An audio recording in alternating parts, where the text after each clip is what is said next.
everything was fair in love and war. But us athletes, we didn't know that that was also true for sports. And competition was always keen amongst us. And when we were playing Northside, competition was very much prevalent. And but we didn't know that they would do anything to win the game. And the racial overtones that was played and so forth, we just didn't expect that. We went out to play and to compete. But at the same time, for many years, even before us, blacks always knew that when they got out on the basketball court specifically, it always was 7 against 5, and so forth. And the 7 referred to the 5 of the opponents and the 2 referees at that time. It wasn't 3 out there doing the officiating, but 2. And we found that to be just about true most places that we went, because only time we played another black team, I think when we played Crispy Addicts and so forth, and then that was probably the best game where both teams were challenged, and you saw some basketball at its best then. So when you guys played an all-black team, the refs didn't take a poll to see who had the most whites on the team to root for? Most of the times we had 2 black officials. Yes. You know, again, you said a couple things there, but I'm gonna go to Velvet on this question. Velvet, 50 years ago, both the gentlemen sitting beside you were involved in a fight, I believe, at the Coliseum with Northside High School. Now, from what I understand, you were there at the basketball game. As you were watching the basketball game, tell me about what you saw in the basketball game, and tell me if there's if you felt any gut instinct that something might happen here. I did. Well, it was really kind of scary because I had never been in a situation like that. And then to see a situation, what do you mean like that?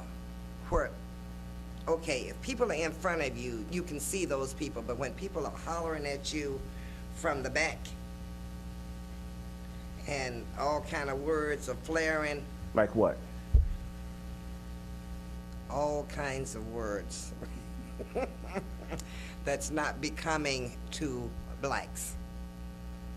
It's like I knew time you'd get this particular group together, then it would be a mess, and it's just, I don't know, it's just, it was ugly.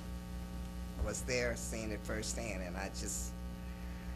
So you think that the crowd had as much to do with it as the athletes themselves? I think it was equal fault, yeah.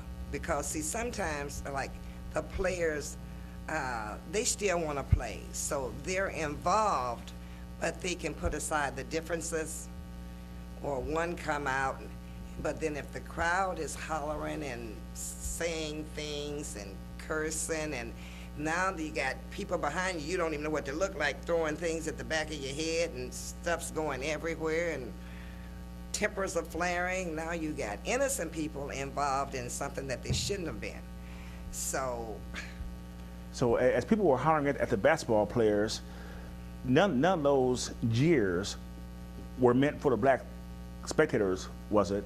Or is it all aimed at the players? I think it was aimed at every black that was there,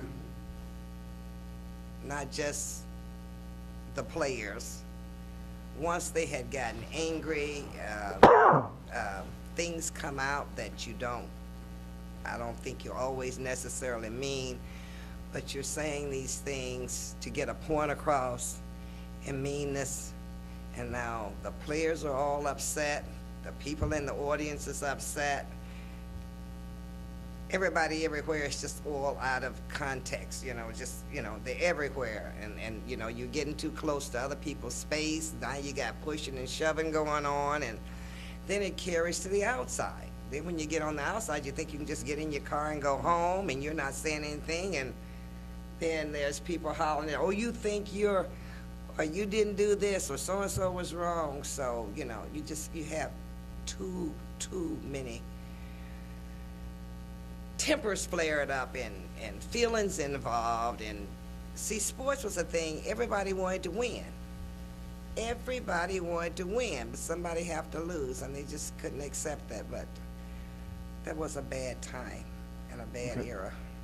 Well, Archie, you were right there on the battleground. As the game was going on, when did you first realize that you were playing the refs and the crowd too? I'd say probably after their fourth or fifth technical.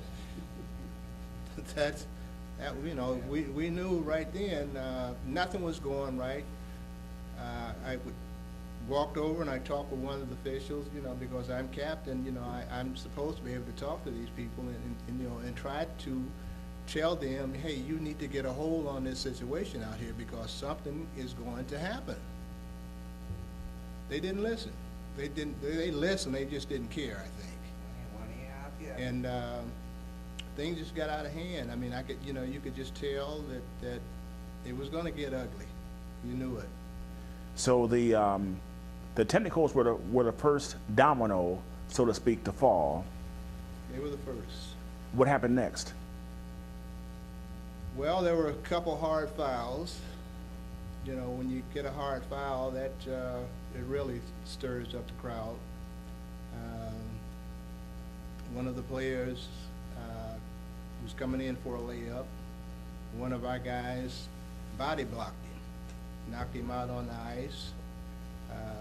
Technical foul, you know, they call a foul, then it was a technical foul. The fans, players on the other side, you know, they're yelling, they're upset, we're upset. And finally, one of the players came over to me on our side and he said to me, you know, after this game, he said, it's over with. They've taken it from us. Just pick a man and after the game and hit him. That's how ugly it had gotten. Well, Rick, let me ask you. You know, I wasn't there at the basketball game, and people, at the time I was, I think, 8 years old, and people who were 10 years younger than me said that they were there at the game. So people, the game lives on. You know, what was, I heard a lot about Cletus's involvement, and like I said, I wasn't there, I just heard stories. What was his involvement? How did he, what happened involving Cletus?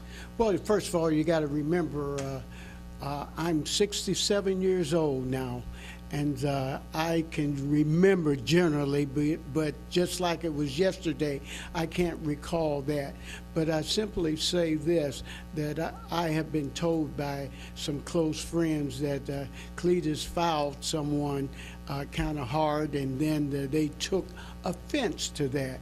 But I have to predicate it upon that it was just time for things to blow up, because it go back to Northside and Central, and I can tell you how it was in the gym, in the locker rooms. In our locker rooms before the games, they would have signs all up. The schools would allow the students to come in and say, oh, Cletus, you're not going to be nothing. Archie, you just a jungle rat. You know, Stevenson, why don't you go and sell popcorns for Tarzan? Little comments all around, posted in the locker room. And we know, even though if it was a student, somebody on the faculty allowed it to happen.